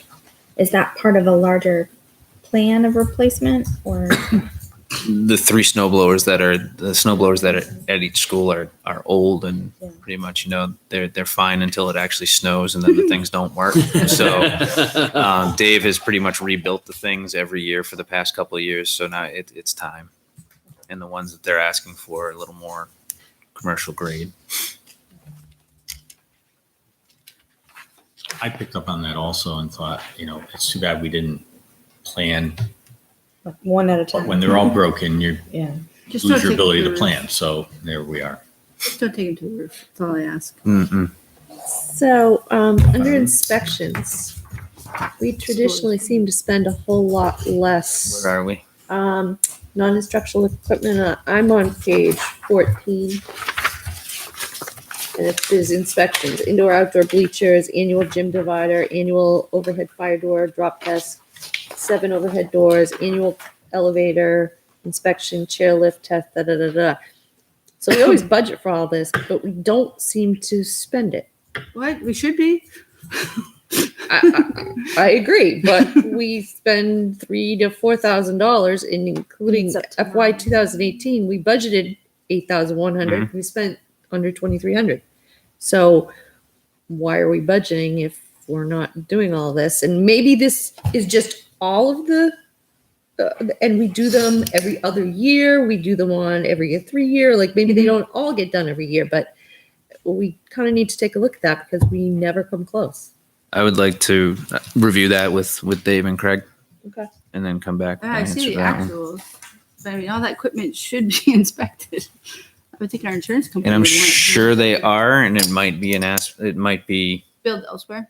it could be very possible. Yep. We'll go with that for now. It's a good catch because Yeah. the word annual is pretty clear to That's me. not, But just a question, that's not because they were all lumped into one and they were spread out among the other schools before, right? I gotta. 'Cause I thought that was one of the. It could be. Years we did that. Let me just see what we did last year. I think last year we did keep it like that, but. The elevator guy inspector, I'll let you know. He'll take your key. So if you want to know. No, we had all of those annual last year. Well, I know Yep. the elevators get done, I get inspections certificates all the time. I follow. No, Dave. last year we budgeted 9,000, and yeah, we haven't even pumped 2017. We budgeted 6,600, and we only spent under 3,900. So it's been pretty consistent. We budget a lot more than we ever spend. So I'm just curious why. Maybe there should be a reduction elsewhere. Maybe it's getting charged the wrong line item and there's something That's else is something too we need high. to know because otherwise that's a place ripe for picking. That is absolutely. Well, I'm gonna say, but I mean, if it's not getting spent here and it's getting spent somewhere else, then when you move it over here, you're gonna take it there. I'd rather take it from where it's supposed to be. Bottom line. All right. Any other questions on any of the presentations we've had tonight? It's just a question. I don't know if we're allowed, if Ah, it's public to know. Just with the 3 intent to retires with the severance packages, can we know what schools those were at or anything? At what level? so I don't know who they are. Oh, okay. HR has that info. I did ask at the last meeting, where I was told we couldn't know. Yeah, Okay. we didn't know until. You can, if you walk through the schools, You you can could have an idea Figure as it to out. who. Yeah. Not necessarily, but I If suppose. you talk to some of them, you'll be like, Oh, I see what you're saying. If you they're- talk, if okay. it's- yeah. I'm in the building enough that I do talk to some people. I don't know who it is, but I do talk to people. Well, then I'm that didn't purely work. thinking of it from. I didn't think to ask. Just, Or you just figure out who's not there next year, and then you can backtrack it. Well, it'll be obvious in the budget next year. it's just. Well, I think as soon, what was I told? As soon as they sign the letter in April, whenever the contract comes out, as soon as they make it official retiring, then Yes. Well, because now it's not official, it's not right? official. They Right. could decide Not not to. retire. And people's circumstances change, Yeah. so they put the intent in. We have an early deadline for this process. That's why they're asked to do it by November 1st. But then they have time to evaluate, is this really where I am? So. But I think, wait a minute, I'm gonna be home all day. All right. Thank you very much. The next is process for budget changes on the 29th. I've been struggling with this because we're mostly a new crew as to what would be the best way to do this. I think, and it's the long way to do it, but I think the best way to do it is to go through each of these sections and just, anybody have any changes, and just start recording that But way. not page by page. Not page by page, just like, Section okay. by section. LMS. You can review it page by page, note where you want to make your Well, reductions. you ought to, Yes. yes, no, you should come to the meeting already knowing, Right. and I would prefer a lump sum, but We can do that. maybe not. You can say you want to take X number amount and it's from these 14 Yeah, so- lines. LMS budget, you go on this budget, I think, $2,500 is the right number. And here's where my justification is. And then we vote on it as a, So, but I think the thing we ran into, so I think in some places it makes sense to do lump sum, but in other places I think we have to be more account specific. So, yes, people might not. So what I'm hoping is out, $2,500 and this is my justification. Well, you know what? I had $2,500 too, but I had a different justification. If the bottom number we agree on, then I don't think it really matters where, you might want to fund that, but you didn't want to fund that, as long as that bottom number we think is a good Right. number to stand by. right. And I think it supports letting them make the decision where they spend their money and us just, Yeah. Now, the problem is when we submit the budget, it has to go in certain categories. The forms we have to submit to DRA. So hopefully it doesn't make my job complicated in trying to do it this way. Because what we've done in the past is I take that form and I give a copy to everybody and we go through and make cuts that way. But I feel like where everybody's so new, it's better. I think you'll have a better handle on it if we're in that particular account. If we're under Campbell High School, if we're under building and grounds, it's more concrete for you right now to do it that way. So it is going to make my life more difficult, but I'm hoping that'll be easy for everybody else. Does that make sense? Okay. So we have a lot of homework because I do want people to come prepared. And if you don't have any place, that's fine. But I just want, to come, and because it's going to be a long night. These are a lot of accounts to go through. It's going to be a long night if we have a lot to discuss. Okay. and I would just add, like, for the people who are new, I know the first year I did it, I was like, well, I don't want to propose cutting anything that, like, don't worry about. You'll get feedback from the total group. So if you feel like something doesn't seem right, then ask the question. That's what we're here for. So. Sorry, dude. Any other input from anybody? I think it's just the same caveat I think that we had with the going into the town, that like cuts, proposing cuts doesn't mean that we don't support students or anything. I mean, these are all really hard decisions to make. It's not, it's ultimately, our role as the budget committee is the checks and balances and thinking of the taxpayers. And traditionally, it's because of history. Like I said, we haven't spent the legal budget. We haven't Right. spent inspections. So it's not like you said, because we don't care about kids, but just looking at history. If we don't spend it, why are we, charging Why are people we for it? taxing? Right. So, And there isn't, as it stands now, currently the same kind of tax cap that we were operating under with the town. nope. I have a question about that, though. If you don't spend what's in the budget, you don't get it for next year. Doesn't that just insinuate reckless spending? Because I've seen in the past, I've worked in all different types of industries, and I've seen all different types of budgets, and it's always the year end. Oh, we have $8,000 left in the budget. What do you guys want to buy? It just seems to be a big waste of money. And I think that's why we look at history. You can have a year where you just didn't need to spend that much. But if every other year you usually do, that's why we look at least at a 3-year history. If 3 years in a row you haven't spent it, then you need to take Okay. a hard All right, look. I didn't realize it was Yeah, a 3-year. yeah. history. So Okay. not just like a 1 year, because sure, 1 year you Right, can right, just right. have an increase or a drop in Yeah. unexpected. Yeah, yeah, So, yeah. but historically, at least a 3-year. But even, But I think it's also even important. historically, after a 3-year, it doesn't mean that a certain department isn't just gonna frivolously spend the money just so that they make sure they get the money in their budget next year.